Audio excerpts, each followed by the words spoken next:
Alors, c'est notre troisième séance de catessence de l'année académique 2024-2025. Nous suivons le catéchisme de l'Église catholique, nous sommes dans le credo, et nous sommes dans la deuxième partie du credo. Et on va faire un excursus qui, à mon avis, qui va durer, à mon avis, l'année, où on va essayer de suivre Jésus pas à pas. Et par rapport au plan, en fait, le plan ne vous sert pas à grand-chose, sinon pour la prière du début et de la fin du topo, parce que nous restons dans l'introduction générale.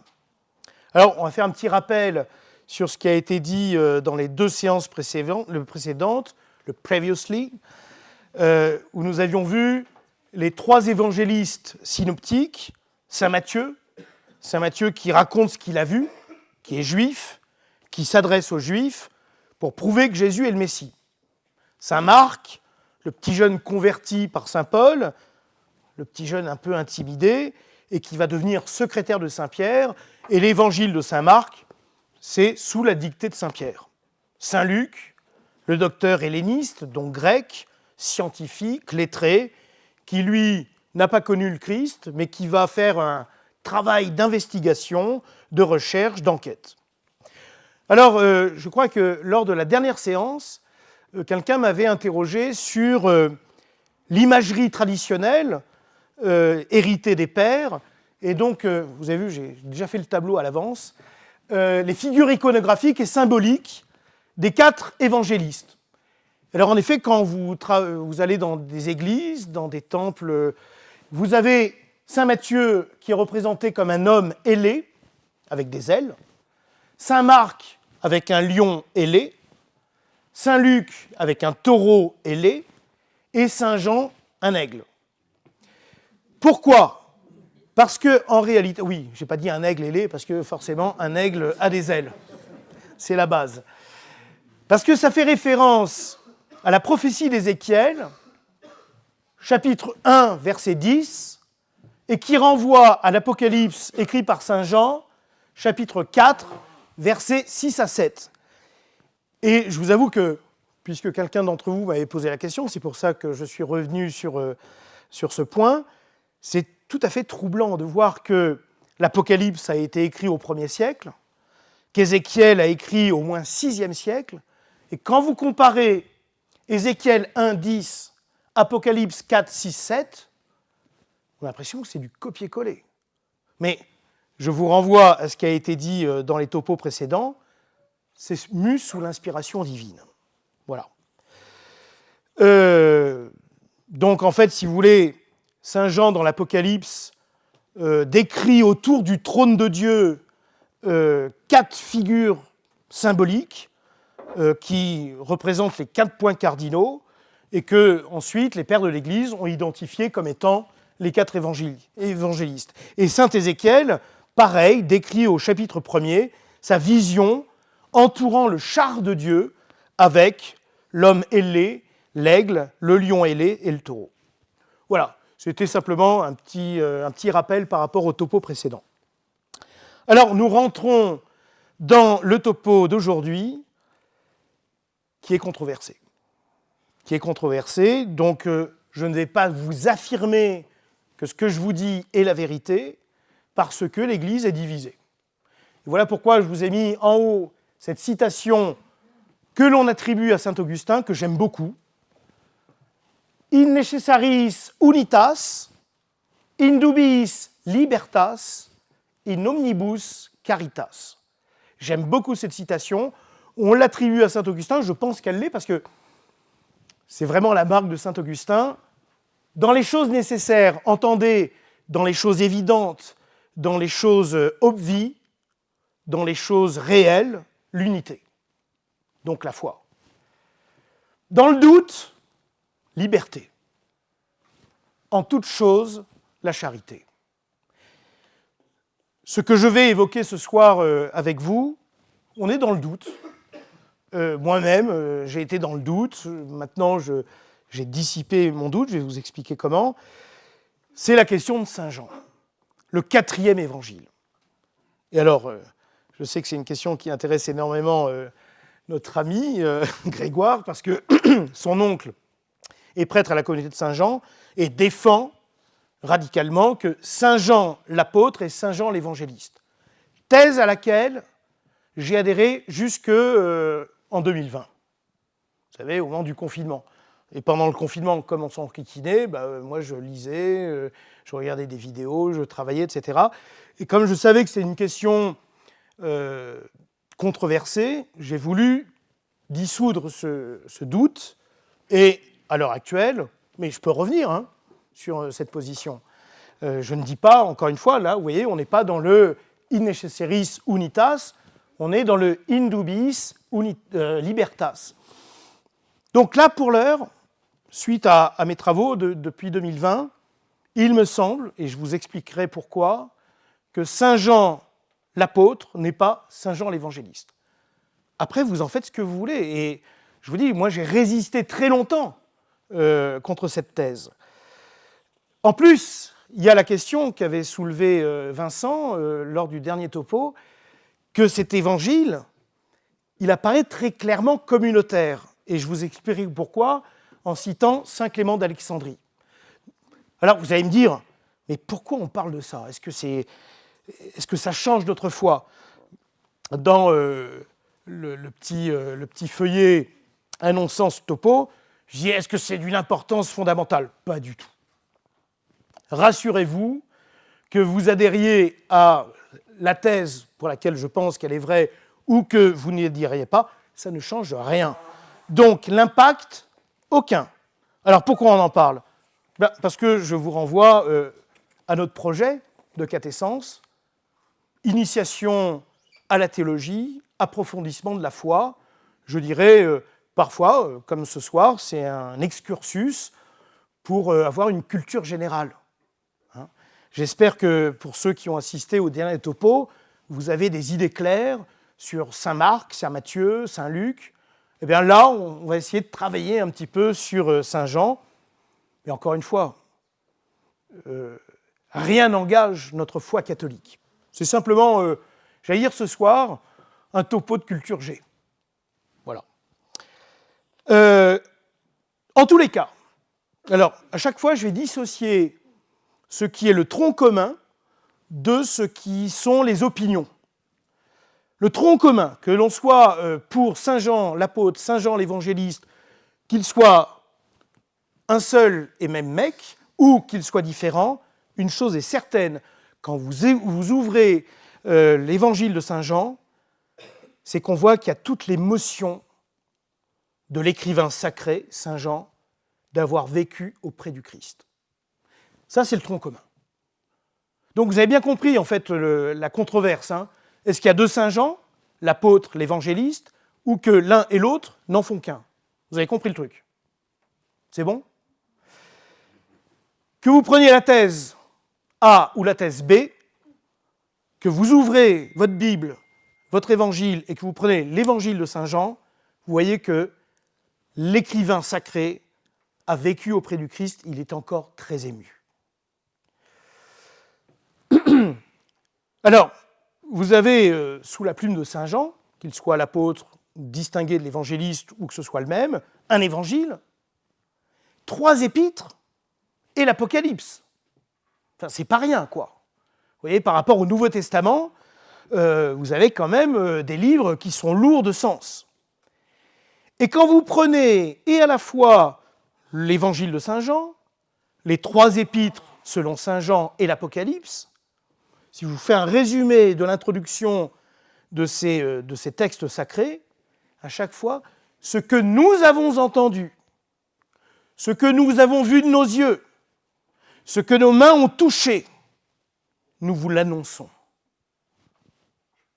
Donc ça veut dire que c'est vraiment un témoin immédiat, un témoin direct, et qui a encore bouleversé, 40 ou 50 ans après avoir écrit l'Évangile, les 3 épîtres, l'Apocalypse. Il en tremble encore, cet auteur sacré, ce Saint Jean, qu'il soit dissocié ou qu'il soit un. Tout ce qu'il raconte dans l'Évangile de Saint Jean, dans les 3 épîtres, dans l'Apocalypse, ça lui est personnel.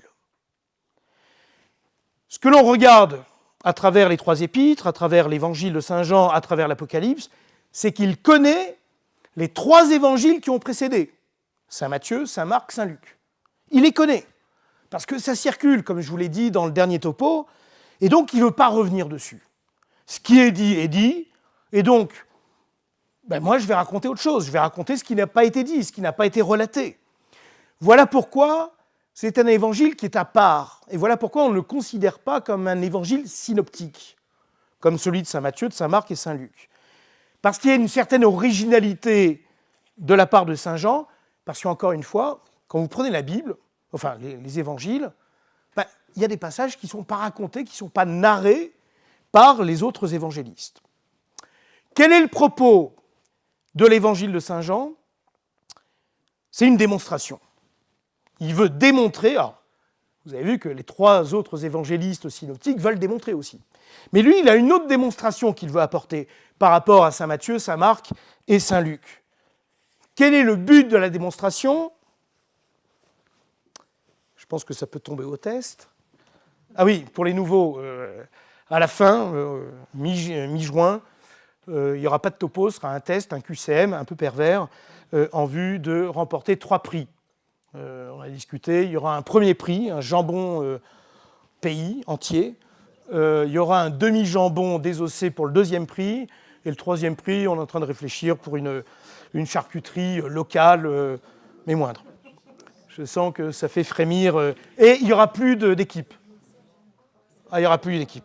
Bon, on revient sur saint Jean. Quel est le but de saint Jean? Qu'il soit distingué comme l'apôtre et l'évangéliste ou qu'il ne soit qu'un. La démonstration de saint Jean, notez-le bien, c'est démontrer le lien qu'il y a entre le Verbe divin, la 2e personne de la Sainte Trinité, et Jésus-Christ. Et voilà pourquoi c'est hautement théologique. Comment la 2e personne de la Sainte Trinité, le Verbe éternel, je vous rappelle que et le Père, et le Verbe, et le Saint-Esprit participent à la création.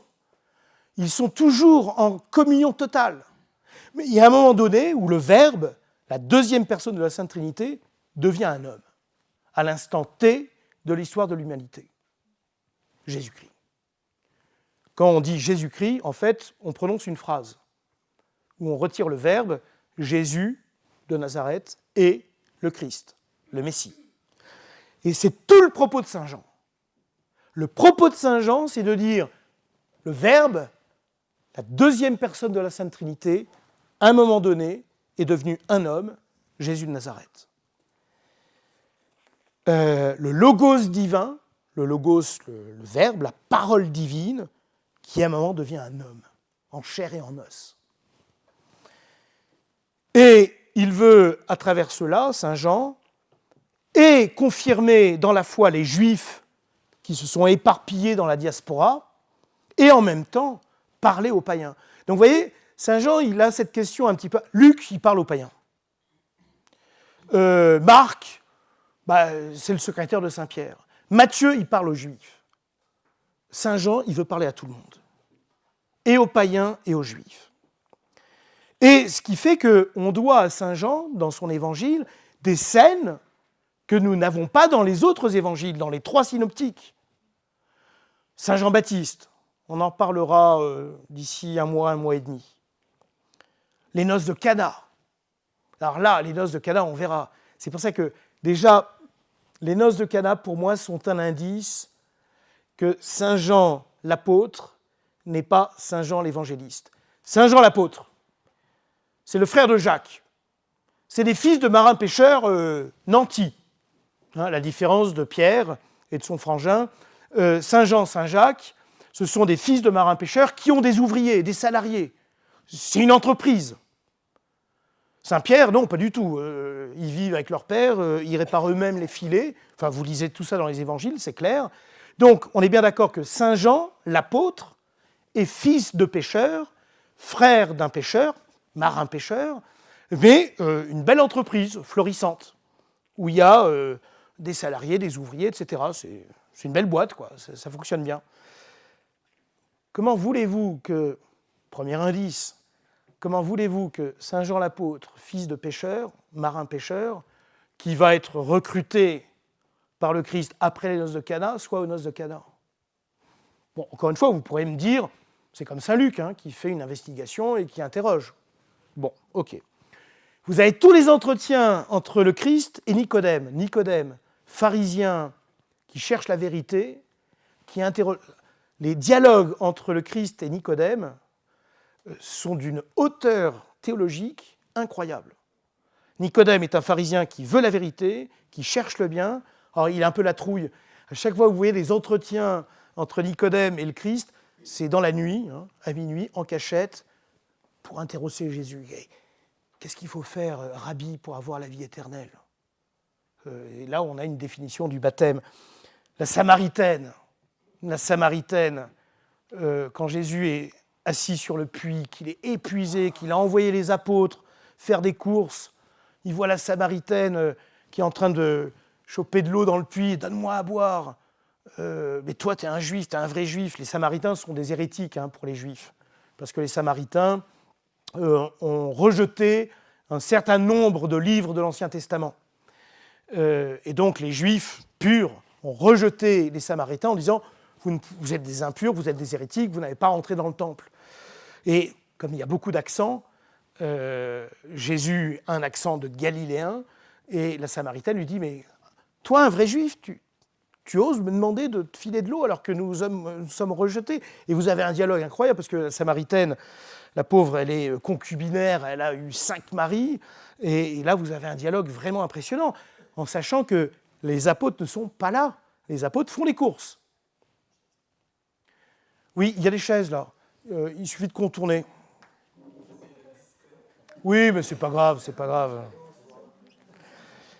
Vous avez le discours du pain de vie, hautement théologique, sur la Sainte Eucharistie, la femme adultère, l'aveugle-né, la résurrection de Lazare et le complot qui va se fomenter après la résurrection de Lazare. Tout ça, vous l'avez dans l'évangile de Saint Jean. Le lavement des pieds. Vous avez des dialogues les plus intimes avec ceux qui sont proches du pouvoir. Ce qui veut dire que celui qui écrit l'évangile de Saint Jean, selon Saint Jean, ce Saint Jean, il connaît parfaitement les strates du pouvoir religieux du temple. Est-ce qu'un marin pêcheur pourrait décrire... Ce qui fait que, en tous les cas, l'évangile de Saint Jean est un évangile tout à fait à part par rapport aux 3 autres. Alors, je me porte à faux de ceux qui disent « Oui, alors l'évangile de Saint Jean, c'est un évangile mystique. » Non, du tout. Vous avez des événements extrêmement circonstanciés dans l'évangile de Saint Jean, comme je vous l'ai dit. Vous reprenez les noces de Cana, les dialogues avec Nicodème, etc., la Samaritaine. Enfin, on n'est pas dans le mysticisme. Vous avez des circonstances extrêmement précisées, détaillées, que vous ne trouvez pas chez les 3 autres évangélistes, les synoptiques. Certes, l'écrivain sacré Saint Jean, qu'il soit l'apôtre ou qu'il soit l'évangéliste, vous les dissociez ou vous les unifiez, il est évident que l'écrivain sacré Saint Jean est un contemplatif et qui prend ancrage dans tout ce qu'il a entendu, dans tout ce qu'il a touché, dans tout ce qu'il a vu, dans tout ce qu'il a vécu. C'est un témoin direct. Alors, on est bien d'accord, pour ceux qui ont suivi au moins le topo précédent, sur les 4 évangélistes, sur les 4 évangiles, vous avez 2 témoins directs. Saint Matthieu, Saint Jean.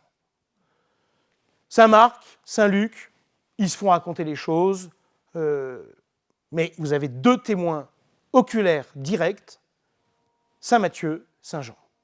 Et encore une fois, que Saint Jean soit l'apôtre et ou l'évangéliste, c'est clair et net.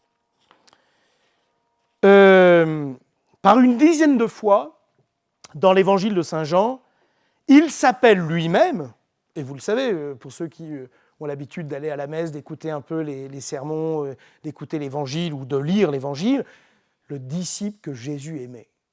Ça parle pour beaucoup, hein, le disciple que Jésus aimait. Honnêtement, ça peut paraître extrêmement prétentieux. Et alors, c'est moi que Jésus aimait, les autres moins qu'eux. Mais c'est la réalité. C'est la réalité. Alors, ce que nous savons encore une fois, que vous adoptiez une thèse ou l'autre, la thèse A ou la thèse B, ce qui est clair, c'est que l'auteur de l'évangile de Saint Jean meurt sous Trajan, empereur de 98 à 117. Donc ça c'est clair, si on recoupe par rapport au père de l'Église, aux recherches archéologiques, aux recherches d'exégèse, l'auteur, que vous le dissociez ou pas, l'auteur de l'évangile de Saint Jean meurt sous le règne de Trajan entre 98 et 117. Ça veut dire 70 ans après les faits. Alors, la tradition rapporte que Saint Jean l'apôtre est mort très vieux, plus que centenaire. Mais, ok, très bien, admettons. Mais ça veut dire quand même que celui qui a écrit l'évangile de Saint Jean, il est mort, mais alors très très vieux. Quand vous regardez l'évangile de Saint Jean, vous vous rendez compte qu'il est tout jeune quand il rencontre Jésus. Aux noces de Cana, qui est le premier miracle public du Christ. Ça veut dire que Saint Jean, que vous le dissociez ou pas, quand il raconte, quand il narre les noces de Cana, ben il a quoi? Il a 17-18 ans, le gosse. C'est un petit gamin. Il a 17-18 ans. Parce que sous Trajan, Saint Jean, l'auteur, il est à Éphèse. Et il est encore très jeune, il est encore très en verve. Donc vous voyez, alors justement, ça a créé le courant millénariste. Parce que le millénarisme, c'est quoi? C'est la fin du monde arrive. On donne une date. Alors, pourquoi on l'appelait millénarisme? Parce qu'aux alentours de l'an 1000, on a dit, voilà, c'est la fin du monde. Mais déjà, sous Saint Jean, on disait, quand Saint Jean va mourir, bah, c'est la fin du monde, parce que c'est le dernier apôtre. Et d'ailleurs, quand vous regardez la fin de l'évangile de Saint Jean, il dit, attendez les gars, c'est pas parce que je vais mourir que c'est la fin du monde. Vous avez toujours eu des courants dans l'Église, et même hors de l'Église, hein, vous regardez la cinématographie hollywoodienne, je crois qu'il y avait un film 2013, non, 2012, il y a toujours il y avait Paco Rabanne qui avait annoncé la fin du monde en 2000. Enfin, vous avez toujours des gens pour dire, voilà, à telle date, c'est la fin du monde. C'est ce qu'on appelle le millénarisme. Et déjà sous Saint Jean, vous avez un premier courant millénariste en disant, à la mort de Saint Jean, c'est la fin du monde, parce que c'est le dernier apôtre ou la dernière personne qui a rencontré le Christ. J'ai oublié de dire que vous pouvez m'interrompre à tout moment pour poser des questions, pour contester, pour demander des précisions. Donc n'hésitez pas à m'arrêter si je vais trop vite ou si vous n'êtes pas d'accord avec moi. Allez, on revient sur le tronc commun. Je ne veux pas vous influencer sur la thèse que j'ai adoptée, sur la thèse A ou la thèse B, mais allez, on prend à bras-le-corps, si vous voulez, l'évangile de Saint Jean. Qu'est-ce que l'on... Oui, une question. Qu'est-ce qui vous a amené avant 2020 à croire l'inverse? Très bonne question. Pourquoi je ne voulais pas... Oui, la question est, qu'est-ce qui m'a amené à changer en 2020 ? Pourquoi, jusqu'en 2020, je ne voulais pas changer mon fusil d'épaule ? Parce que c'était assez simple, finalement, de dire Saint Jean l'apôtre et Saint Jean l'évangéliste sont les mêmes, et que je suis teinté de traditionnalisme, et que la tradition disait depuis le IIIe siècle. Mais on verra qu'avant le IIIe siècle, ce n'était pas du tout ce qui se disait. Et puis c'était assez confortable de se dire finalement Saint Jean l'apôtre, Saint Jean l'évangéliste, c'est bon, il n'y en a qu'un, et puis voilà quoi. Et je me souviens que c'est mon supérieur qui m'a mis la puce à l'oreille, et que j'ai combattu d'ailleurs. Hein. Je me souviens, on a passé un déjeuner entier à discuter de ça, et je réfutais ses arguments. Mais en même temps, il avait des thèses qui étaient quand même assez probantes quand on va aborder Saint Irénée de Lyon, le pape Saint Damas, Saint Clément d'Alexandrie, Papias, Polycrate. Et il me balançait tout ça à la gueule, et moi, finalement, à part de dire « non, c'est la tradition qui dit que », à un moment donné, il faut ouvrir les yeux. Et donc, en 2020, comme je me faisais chier comme tout le monde, j'ai fait des recherches, j'ai lu, etc. Et puis je me suis dit « ouais, c'est quand même, ça me dérange, Le confort intellectuel, c'est sympa le confort intellectuel. Et on n'aime pas être dérangé dans le confort intellectuel. Et pendant ce confinement, qui a duré 2 mois, voilà, et puis à la fin du confinement, je me suis dit, bon, je change mon fusil d'épaule. Mais, ceci étant, je reste dans une opinion, indubis libertas, si j'ai un ponte, je pense à l'oncle de Grégoire qui me dit « Monsieur l'abbé, vous avez faux sur tout, et je vais vous prouver que vous avez faux sur tout », dans 15 jours, je vais vous dire « Non, non, non !» C'est le même. Mais indubis libertas. J'ai répondu à votre question? Alors, pardon, il y a une autre question.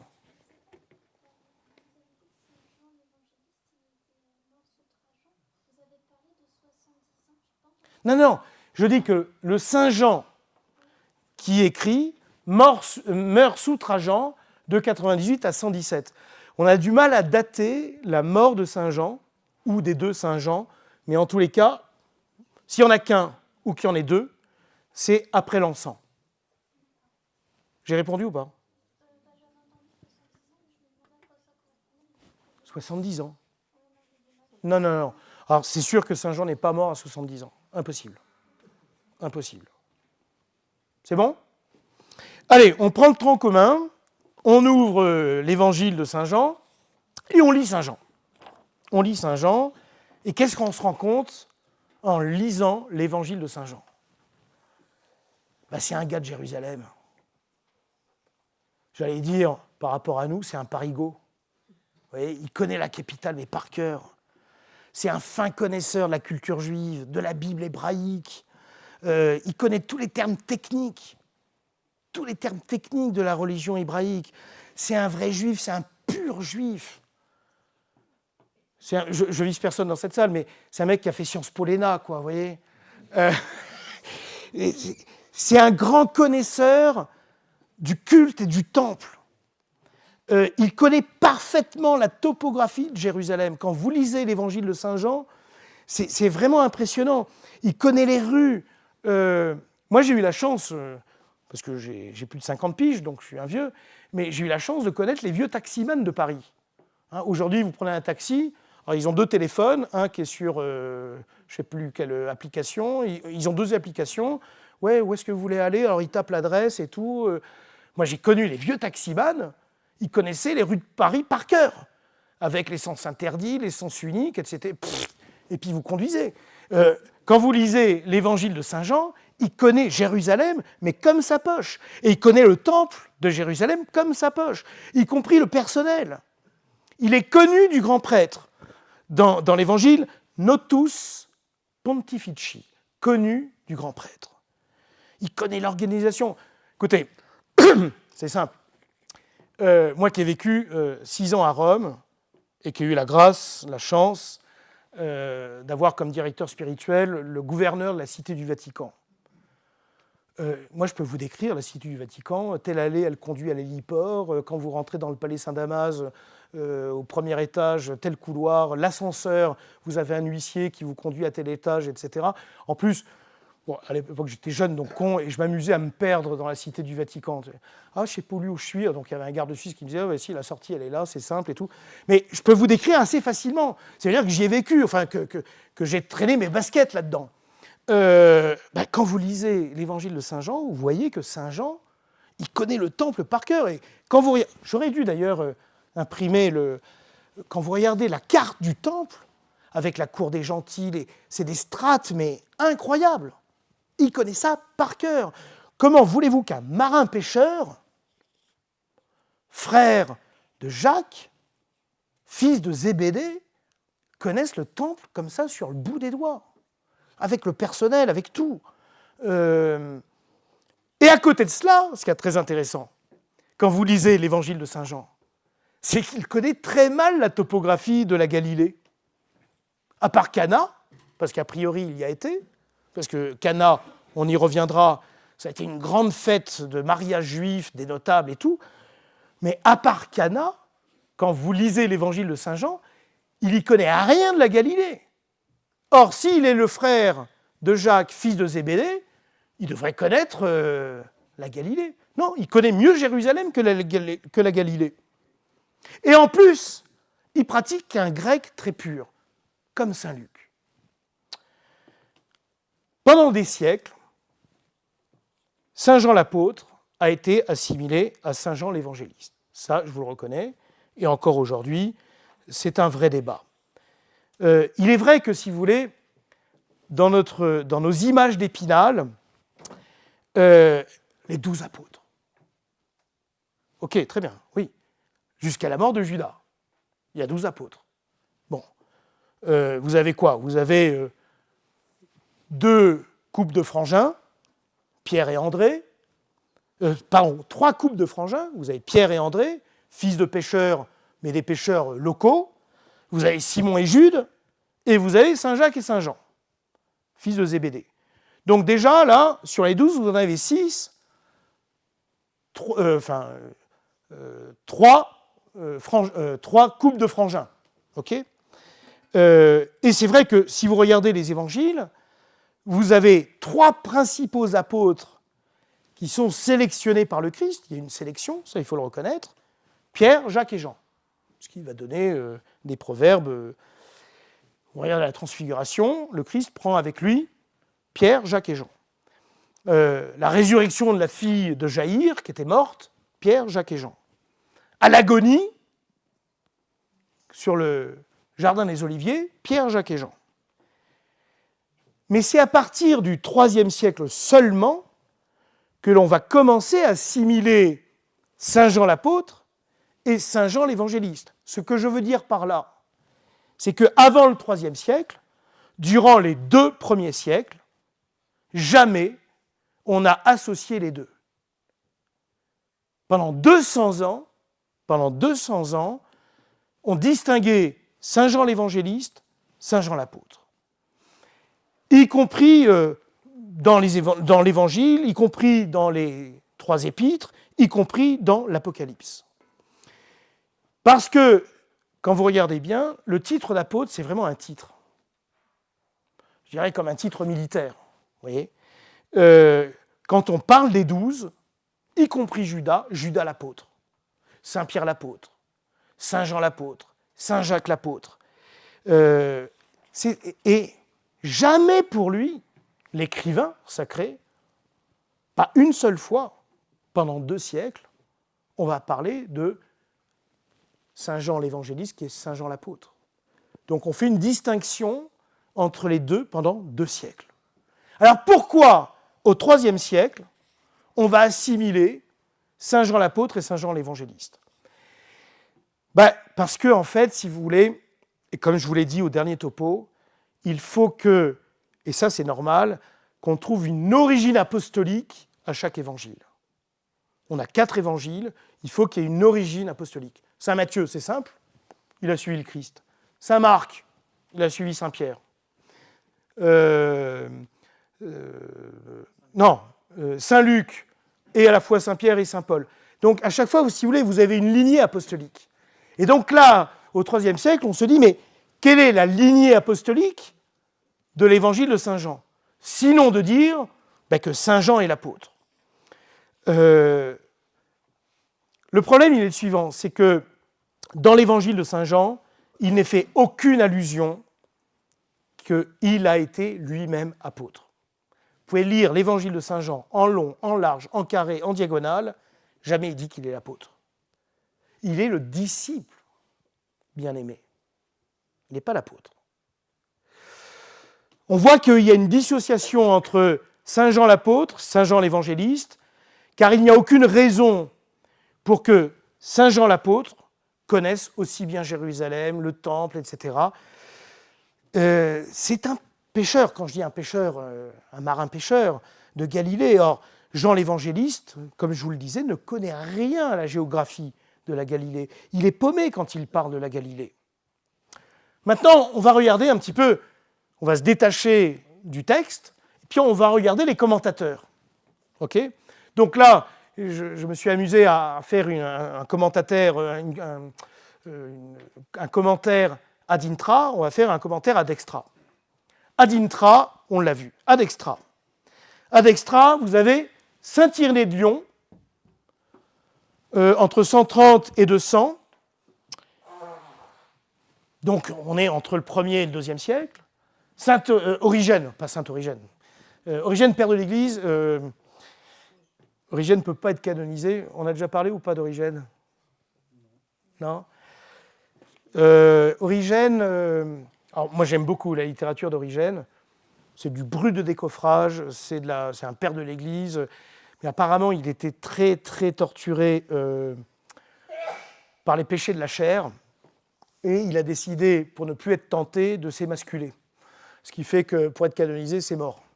Mais bon, voilà, donc il ne sera jamais canonisé. Ceci étant, les écrits d'Origène, c'est un peu un cathare, hein, c'est un dur de dur. Mais Origène 185-253, les deux, et Saint-Irénée de Lyon, qui est quand même le 2e évêque de Lyon, les deux distinguent Saint Jean l'évangéliste de Saint Jean l'apôtre. Les deux disent non. Il y a Saint Jean l'évangéliste, il y a Saint Jean l'apôtre. Le pape Saint Damas, j'ai pas mis la date, en 380, donc on est au Xe siècle, dit non, il y a Saint Jean l'apôtre, il y a Saint Jean l'évangéliste. Donc vous voyez, vous prenez déjà ces trois-là, ils distinguent les deux. Alors encore une fois, le problème il est le suivant, c'est que nous avons une espèce d'iconographie mentale, il y a 12 apôtres. Mais comme je vous le disais, oui, il y a 12 apôtres, jusqu'à la mort de Judas. Quand Judas meurt, qu'est-ce qu'on fait? On le remplace. C'est dans les Actes. Il est remplacé par qui? Non. Par Matthias. Donc ça fait 13. Bon, d'accord, Judas s'est suicidé, mais Judas, il appartenait aux 12. Il se suicide. Il est remplacé par Matthias, Saint Matthias. Ça fait 13. OK? Vous avez Saint Paul. Ça fait 14.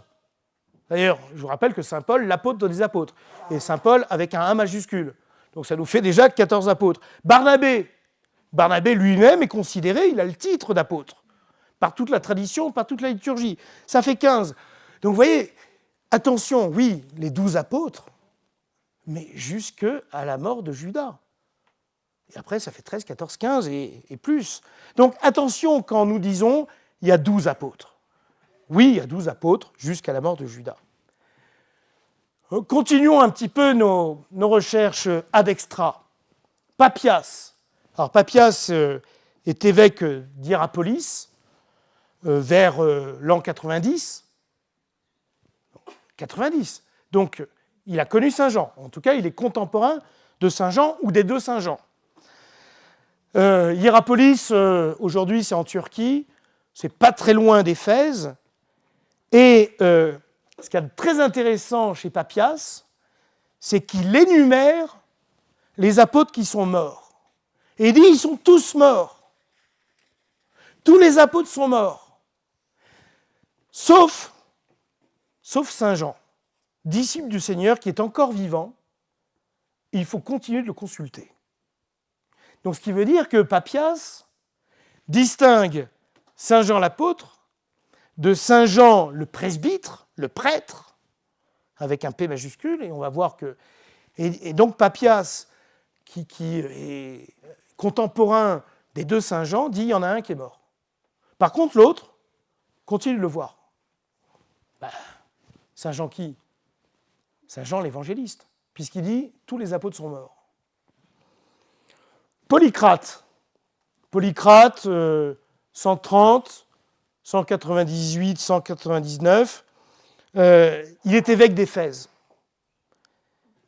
En tant qu'évêque d'Éphèse, il est successeur de Saint Jean. Ah oui, mais lequel? Vous allez voir.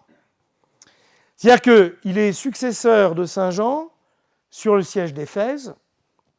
Le premier évêque d'Éphèse, c'est Saint Jean, évangéliste, apôtre, pour l'instant on n'en sait rien. Il arrive en 5e génération, d'oncle en neveu. Et Papias s'adresse au pape Victor vers 190-198, puisqu'il y a 5 générations, et il cite son prédécesseur, et il dit « Mon prédécesseur, le premier évêque d'Éphèse, qui a reposé, Jean, qui a reposé sur la poitrine du Seigneur, je vous cite, qui fut Hiérus, grand prêtre du temple. Et à ce titre, a porté le pétalone. Le pétalone, c'est une lame d'or que portaient les grands prêtres du temple de Jérusalem. C'est endormi à Éphèse. Donc vous comprenez que Polycrate, 5e ou 6e évêque d'Éphèse, dit « Mon prédécesseur magnifique, le premier évêque d'Éphèse, qui s'appelle Jean, qui a reposé sur la poitrine du Seigneur, qui était Hiérus, grand prêtre du temple de Jérusalem, et qui, à ce titre, portait le pétalone, la lame d'or que portaient les grands prêtres sur le front, les grands prêtres du temple de Jérusalem. Comprenez une chose, nous sommes une jonction entre l'Ancien et le Nouveau Testament. Souvenez-vous de l'engueulade qui a eu lieu, on l'a évoqué, entre Saint Pierre et Saint Paul. Est-ce qu'on garde des traditions juives ou est-ce qu'on s'en débarrasse? Et vous comprenez que certains ont gardé des traditions juives. Et que Saint Jean, s'il eût été Hiérus, grand prêtre du temple, converti au christianisme parce que disciple du Christ, garde son uniforme, si j'ose dire, ses symboles de grand prêtre, le pétalone, mais ça colle tout à fait, tout en restant prêtre de la Nouvelle Alliance. Mais comme il était prêtre de l'Ancienne Alliance, il garde ses titres, ses insignes. Comment voulez-vous que Saint Jean, fils de Zébédée, marin-pêcheur, puisse porter le pétalone et être titré de Hiérus par Polycrate, son successeur apostolique, épiscopal, sur le siège d'Éphèse? Moi, ça ne colle pas. Je ne comprends pas comment un marin-pêcheur puisse porter les insignes du grand prêtre, d'un des grands prêtres du temple de Jérusalem, le pétalone. Éloi. Est-ce qu'on pouvait être grand prêtre à 17 ans, puisque vous dites qu'il rejoint le Christ à 17 ans? Oui. Alors, la question d'Éloi, est-ce qu'on pouvait être grand prêtre à 17 ans? Alors, c'est ce qu'on verra quand on va travailler dans 15 jours sur la Très Sainte Vierge Marie, c'est qu'il ne faut pas oublier que le peuple juif est divisé en 12 tribus, et qu'il y a notamment une tribu sacerdotale qui est complètement dévouée au culte divin, comme saint Robert Bellarmin, par exemple, qui a été cardinal à 14 ans. Vous voyez ? Donc, pour nous, ça paraît complètement extravagant. Saint Robert Bellarmin est créé cardinal à 14 ans. Donc, autre mœurs, autre vision des choses, autre temps. Mais oui, non, ça paraît tout à fait probable que le jeune Saint Jean soit déjà initié à la grande prêtrise du temple dès ses 17 ans. Ça ne pose aucun problème. J'ai répondu ou pas? D'autres questions? Continuons. Je ne cherche pas à vous convaincre, je cherche à vous exposer ce qui, moi, m'a convaincu. Puisque, encore une fois, jusqu'en 2020, pour moi, il y avait un seul et même Saint Jean. Bon, je vous fais le part du fruit de mes recherches. Vous avez le droit d'y adhérer ou pas. In dubiis libertas. Ça, c'est magnifique. Hein. Ainsi donc, Jean, le disciple que Jésus aimait, qui reposait sur la poitrine du Seigneur, notamment lors du Jeudi Saint, pour moi, n'est pas Saint Jean l'apôtre. Pour moi. Pour moi, il y a donc deux Saint Jean. Jean, le disciple que Jésus aimait, était prêtre, presbytre, hiérus, portant le pétalone. Enfin, une fois, vous imaginez un marin-pêcheur portant le pétalone. Et donc pour moi, et tout se recoupe, et encore une fois, il connaît Jérusalem, il connaît le temple, il connaît tout le personnel. Vraisemblablement, c'est Saint Jean, l'évangéliste, donc le hiérus, le pétalone, qui fait rentrer Saint Pierre dans la cour du temple quand le Christ est arrêté. Enfin, vous imaginez comment Saint Pierre se retrouve dans la cour du temple. Vous imaginez, on est en pleine fête juive, regardez toute l'organisation romaine, les Romains, ils pétaient de trouille au moment de la Pâque juive. Parce que, on est à combien ? 45. J'ai bientôt fini. Ils pétaient de trouille parce qu'il y avait des risques de sédition, de révolte.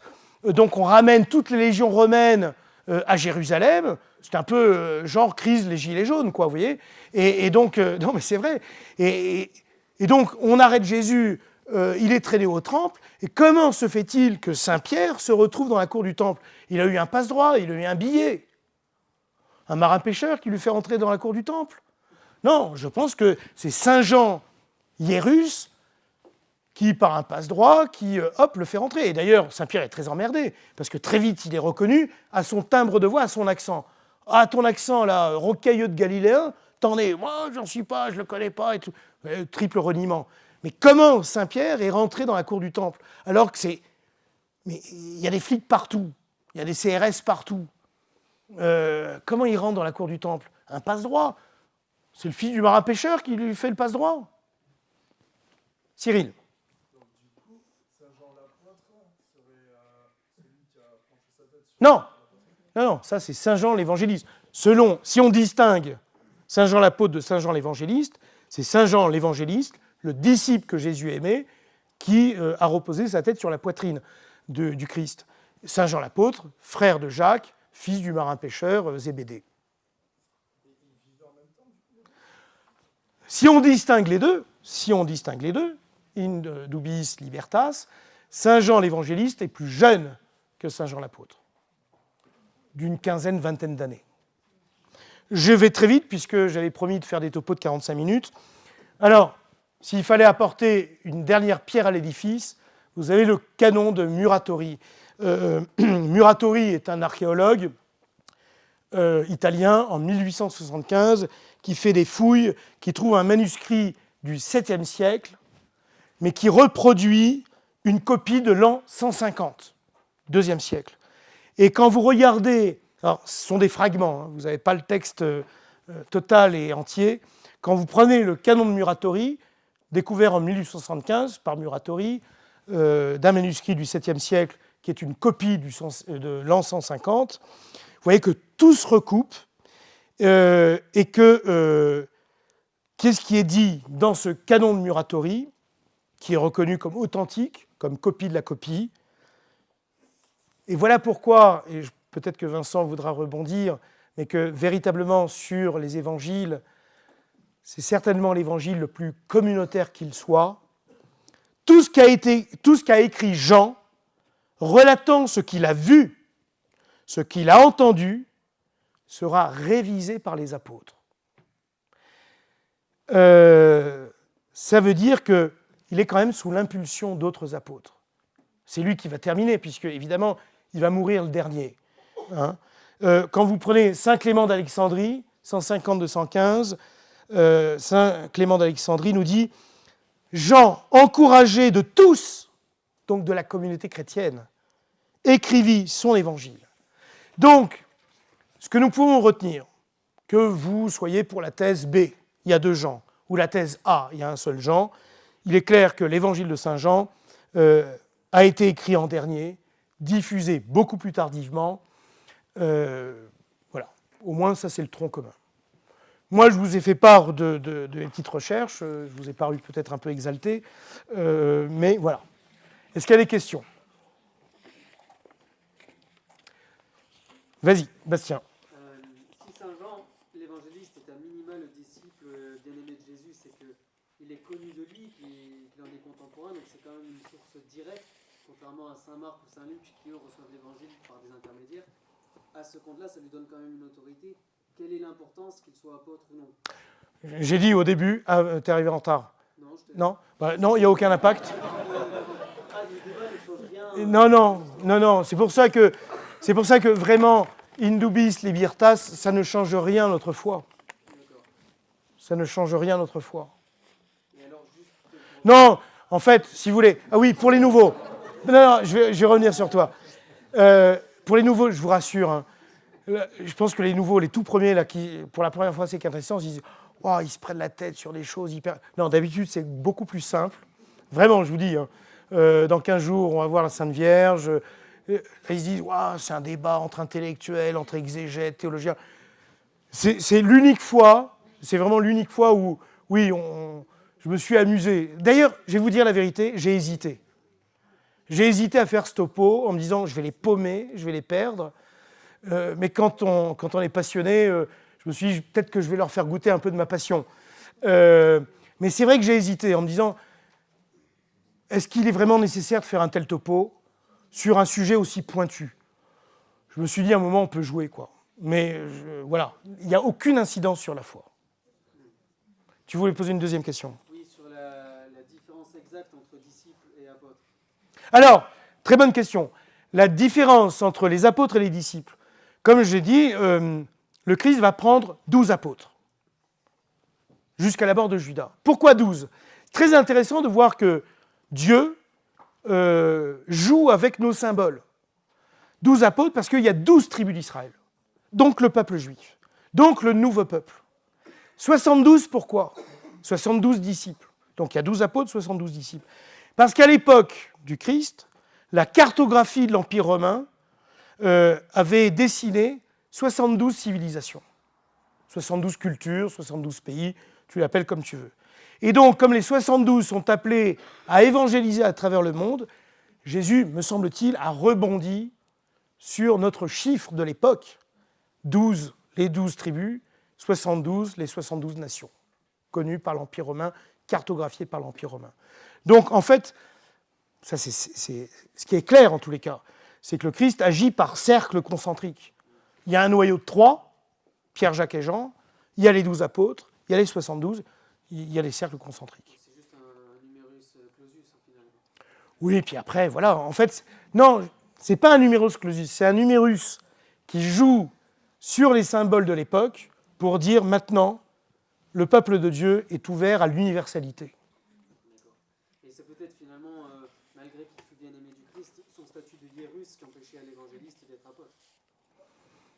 Je pense pas, non. Non, pas plus que ça. Je pense pas. Je crains les questions de Vincent. Si Jean était justement le hiérus que vous indiquez, ça veut dire qu'il était, il faisait partie de l'establishment, comme vous avez dit, il faisait même partie du temps. Ça veut dire que Jésus, donc, de son temps, a été reconnu par une partie de la hiérarchie. Bien sûr. Et donc, est-ce qu'on ne peut pas comprendre le fait que cette figure-là a été écartée et qu'il y ait une confusion des figures entre Jean l'apôtre et Jean l'évangéliste, comme le fait de vouloir justement écarter une figure qui aurait laissé entendre que Jésus était déjà dès l'origine reconnu par l'établissement. Est-ce qu'il n'y avait pas un intérêt pour la tradition? Je pose la question de manière académique. Oui, mais alors simplifiez-la parce que j'ai du mal à... L'intérêt pour la tradition à écarter la vraie figure de Jean l'évangéliste qui était Jean le hiérus, Jean le grand. Alors, la question, pour simplifier, il aurait été plus simple pour la tradition d'écarter Saint Jean, un hiérarque. Pourquoi? Pour montrer un Jésus plus proche du peuple? Ben, je ne crois pas. Pourquoi? Parce que... Le canon de Muratori vous dit d'ailleurs tout ce que lui a écrit a été validé par la communauté. Oui.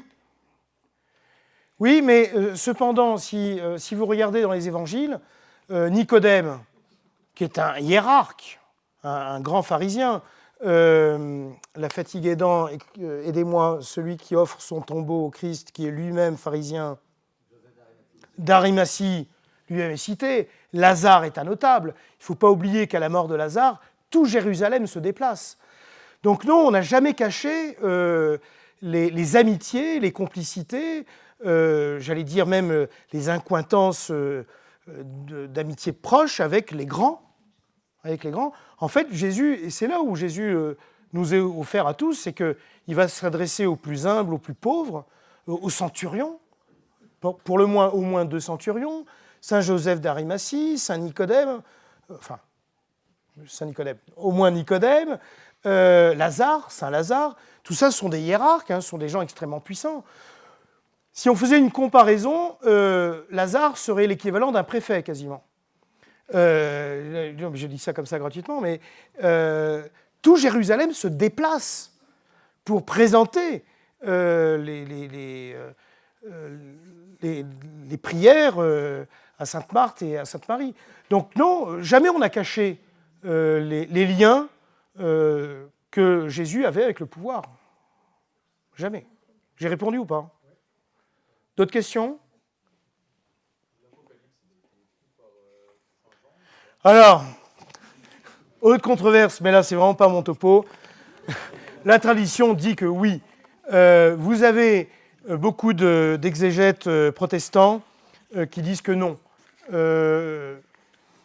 Bon, là, pour le coup, alors, honnêtement, hein, il y a un adage latin qui dit « doctus cum libro », savant avec le livre. Moi, je fais part de mon savoir après mes études depuis 2020.